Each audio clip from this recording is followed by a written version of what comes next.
And happy feast day of the Pentecost. Father John, Father Michael, Deacon Lou, Sub-Deacon Tony, my brother and sister in Christ. It's good to see you. It's been some time, unfortunately, and I hope you are all safe and healthy. And we hope the whole country also would be safe and healthy, especially during this time of violence. Hopefully justice and peace and good health for everybody. That's what we're praying for all of you and for all our brothers and sisters, wherever they are. Today is the feast of Pentecost. This is the actual birthday of the church as well.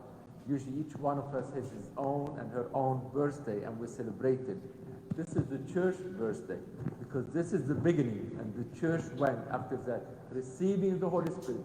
They went full force to proclaim the message of the Lord himself. What does the word Pentecost mean? In Greek, the word it means simply 50th, the number 50. In Hebrew and Aramaic meant gathering. And at that time, there was a feast day for the Jews. They call it Feast of the Tabernacle, what we call Week of Weeks. 7 by 7, which means number 7 was number of perfection. 7 days of the week, 7 weeks. This is the most perfect. And it has agricultural meaning and also spiritual meaning as well. The agriculture was usually at that time they'll bring the first crops of the harvest in thanksgiving to the Lord himself. The second meaning, after the Passover, the Jews celebrated on Mount Sinai when God himself gave the 10 commandments to Moses. This is the new covenant between God and his people. He shall be their God, and they shall be his people. And that's why it was time to come together and celebrate and pilgrimage to Jerusalem. This feast, Feast of Tabernacle, the Passover, and the Atonement. Those Yom Kippur. This is the days that will be coming, all the Jews together to the temple. That's why they had different people from different languages, different tongues. Those are the people, the Jews from different areas that were coming to Jerusalem on a pilgrimage. And here, 9 days, the apostles were on novena after the ascension of the Lord. They were praying for the coming of the Spirit to come on them. And this is, it brought them, the Holy Spirit came in tongues of fire.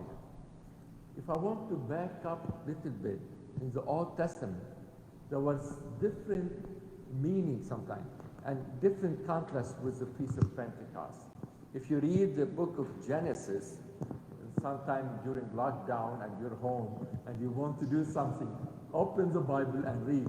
There was a human being felt, we have to be powerful. We want to do greater things.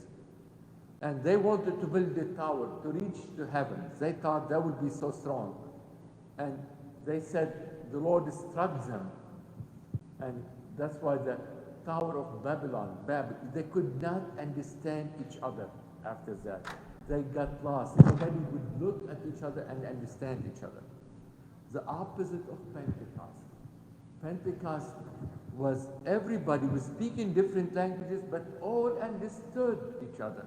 And the Lord himself was giving probably each of the apostles where he destined and chose them to go to preach the good news. To what kind of people as well he wanted them to go. The Holy Spirit came in tongues of fire. In the Old Testament, there were different also ways of the Spirit. They have the wind, they have the storm and everything, and how this side came in tongues of fire. And the fire does 3 things. You see when some people go put fire on things, and the fire does the 3 things. The first thing, it burns. That means it burns everything, brings to ashes.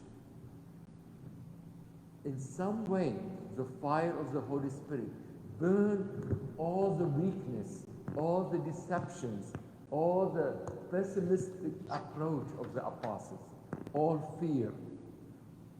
Burns them all, complete, so that they will become totally dead. The second thing the fire does, in the old days, we're privileged today, we have electricity, we have power. But those days, whenever it gets dark, they needed the light. And they would set the fire, little things, they would light something. The fire which is a guide. The Holy Spirit will guide the apostles, will tell them which ways they need to go. And the third thing, the fire warms people. Whenever we're cold, we have a fireplace, we sit around it, we enjoy it. The Spirit warms the hearts of people so that they will all be together as one community, one spirit, one mind, one heart. And this is what expressed and lived by the early Christian community. They were of all one mind, one heart, praising God and considering everything they have as one for everybody. The Holy Spirit came and he started. The apostles then, Peter, always the leader. He's the head. He's the one who chosen by Christ himself to lead. Despite his denial, he repented. He was reaffirmed during the apparition of Christ, and now he takes over as telling them, would not have done. This is the power of the Lord himself. And now they're not afraid. And none of the apostles after that was afraid. They would go to change the face of the earth. And they did it.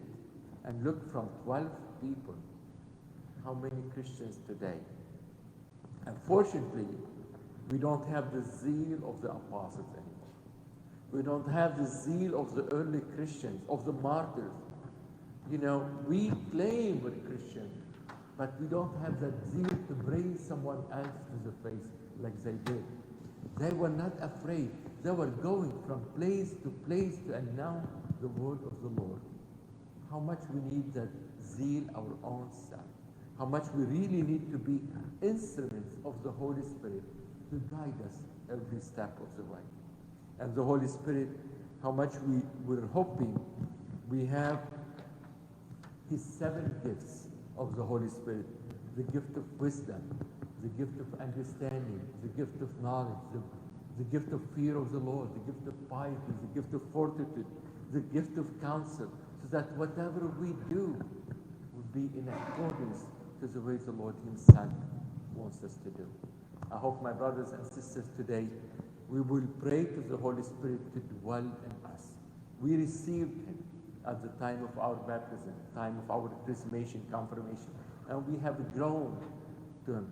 Let's ask for the special gifts of the Holy Spirit, and let us be strengthened by his presence in us to be true images of God himself, the Father, the Son, and the Holy Spirit.